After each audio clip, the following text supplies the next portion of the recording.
Ok, donc aujourd'hui on va corriger cet exercice numéro 2 qui porte sur le TD, travail et puissance mécanique.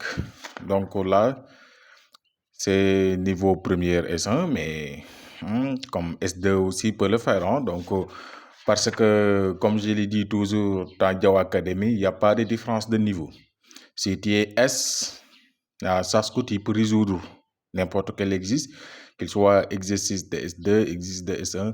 Donc, tu dois être un polyvalent pour être dans Java Academy. Et aussi, les autres élèves qui sont dans Java Academy savent que moi, je ne donne pas les résultats sur votre plateau. Donc, il faut l'élève avant d'acquérir les corrections, ils doivent travailler. C'est comme ça, parce que aussi on ne peut pas recevoir un salaire sans un travail. Là aussi, ce sera de la pire tricherie. Et aussi là, tu vas inciter l'élève à des ce qu'on appelle paresse intellectuelle. Donc c'est pourquoi dans mes cours, j'opte que l'élève travaille d'abord de pousser jusqu'à ses limites, voire même de dépasser ses limites avant même qu'on lui vienne en aide. Donc on va essayer de vous expliquer la correction de cette vidéo parce que tout le TD, c'est-à-dire tous les exercices sont déjà corrigés. Donc je vais juste vous expliquer pour gagner un peu plus de temps. Donc là, c'est la correction de l'exercice numéro 1 qui est un peu abordable. Donc il y a pas trop de difficultés. Donc ça est là, ça continue jusqu'à ici. Donc l'exercice numéro 2, c'est à partir de là. Maintenant, on va voir, on va le lire ensemble. Donc on nous a dit quoi? Donc un mobile de masse M égale 200 grammes considéré comme ponctuel se déplace le long d'une glissière lisse ABCDE située dans un plan vertical. La piste ABCDE. Donc la piste ABCDE comprend deux parties. Une partie AB rectiligne, ainsi de suite, parce que c'est trop long. Donc, première question, on nous dit quoi? De déterminer le travail de chaque force qui s'exerce sur le mobile pendant les tracés. AB, BC, AB, AB et BC, c'est seulement sur ces deux parties-là. Donc, pour cela, dans cette partie, il y a la réaction normale.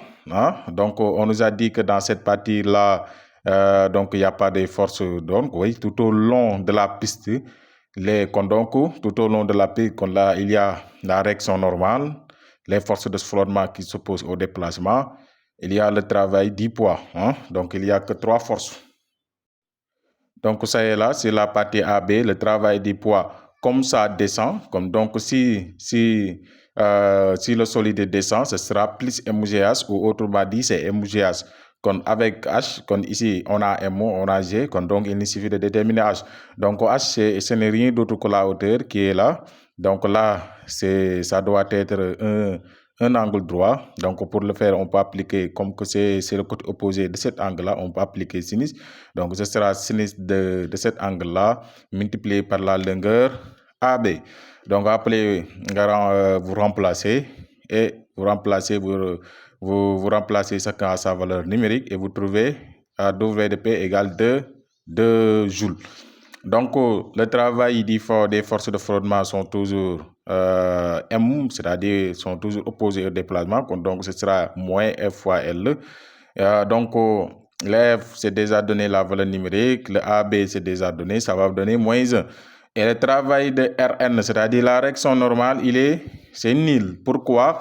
Parce que tout au long du déplacement, la réaction est perpendiculaire au déplacement. Donc, si la force est perpendiculaire au déplacement, il ne travaille pas, autrement dit, son travail est nul. Maintenant, sur la partie BC, regardez bien sur la partie BC. Maintenant, sur la partie BC, le travail du poids est pratiquement nul. Pourquoi? Parce que, regardez B et H. B et H, B et C, ils sont pratiquement au même niveau.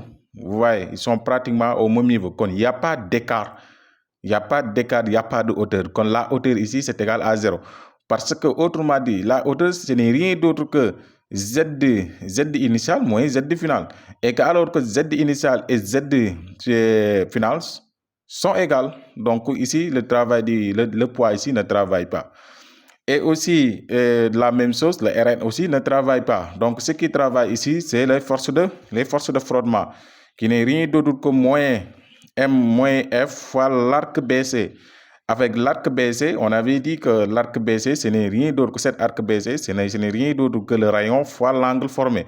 Maintenant, cet angle-là, il ne faut pas travailler avec le degré, mais il faut travailler avec le rayon. Donc, c'est égal à R 1 sur pi, 1 tiers, c'est-à-dire pi sur 3. Après, vous remplacez, vous allez trouver moins 0,26. Donc là, à la question 2, on nous dit quoi? Le mobile a parcouru la distance AB à la vitesse constante V égale 1,5 m par seconde. A. Évaluer la puissance développée par chacune de ces forces au cours du tracé AB. Quand au cours du tracé AB, on avait dit qu'il n'y a que 3 forces, le P, le Rn et aussi les forces de frottement. Donc là, donc pour le travail, pour la partie BC, la puissance de P, ce n'est rien d'autre que P fois V fois cosinus de l'angle formé entre P et V. Donc P et V, vous retenez très bien ici. Donc attendez, ici.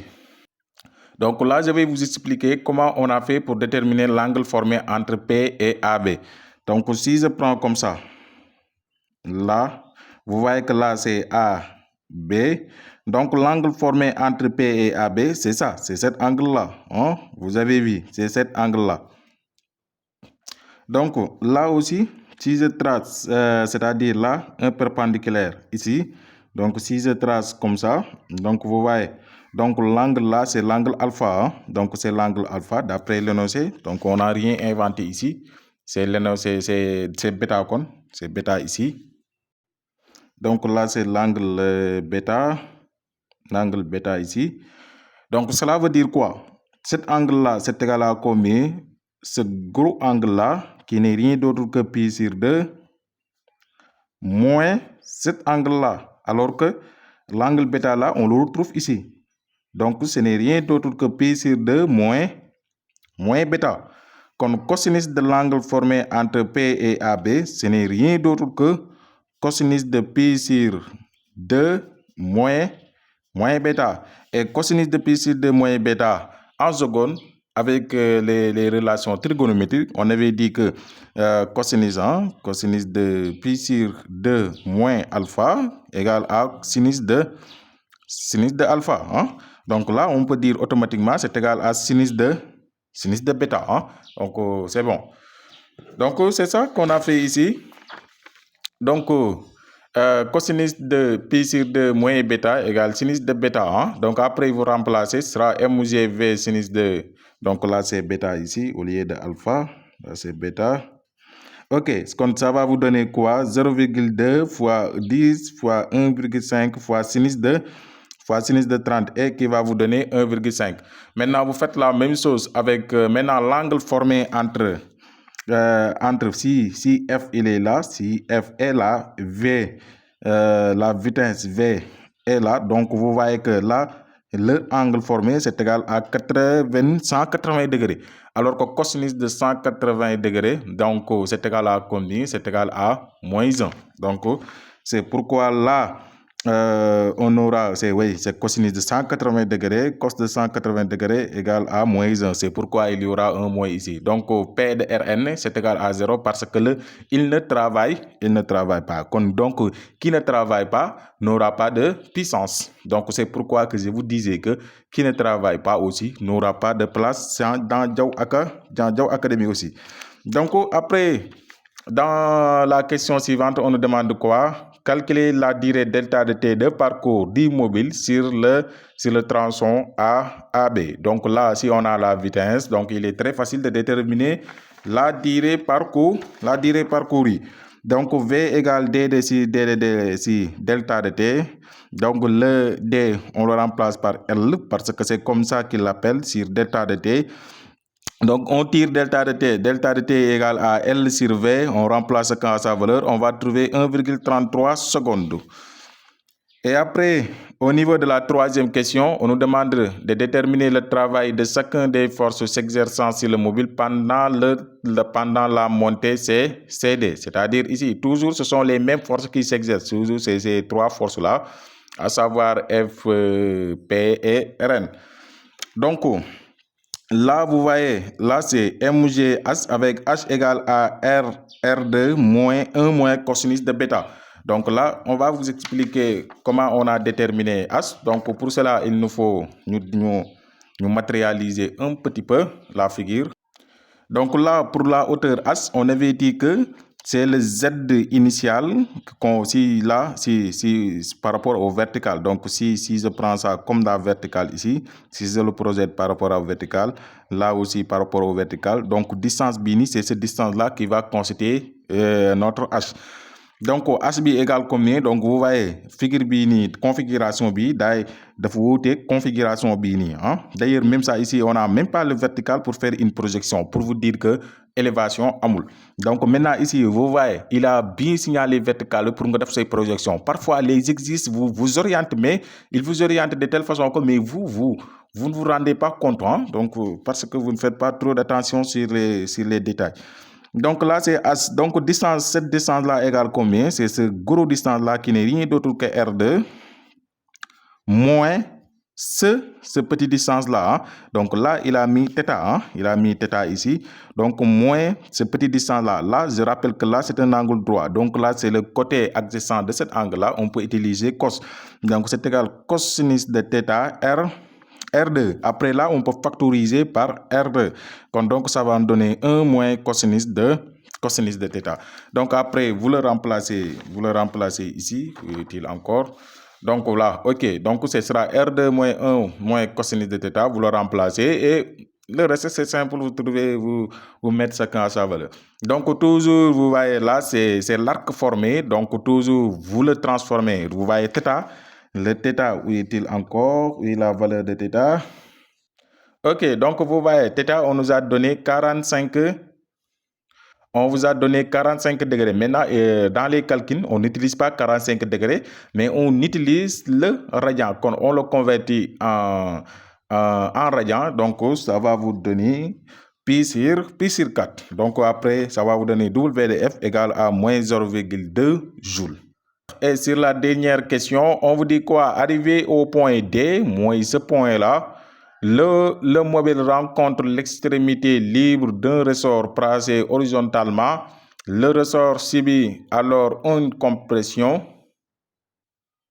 Le ressort subit alors une compression DDE égale X égale 10 cm. Calculer le travail effectué par la force élastique d'un ressort et d'un ressort ou du ressort et celui du poids du mobile lors de la compression. Donc là, on applique seulement la formule qui nous dit que WDT est égal à 1 demi de kx au carré. Le x, ce n'est rien d'autre que l'allongement ici, c'est-à-dire la compression, je m'excuse. Donc la compression.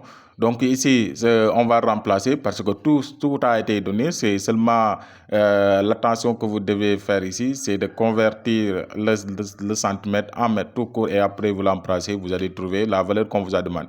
Maintenant, ici, regardez très bien, lors de la compression, le travail du poids lors de la compression, c'est nul parce que si en D, il vient ici et après il cogne ce ressort-là, le ressort compresse de 10 cm, donc toujours le travail du poids, il sera perpendiculaire au déplacement.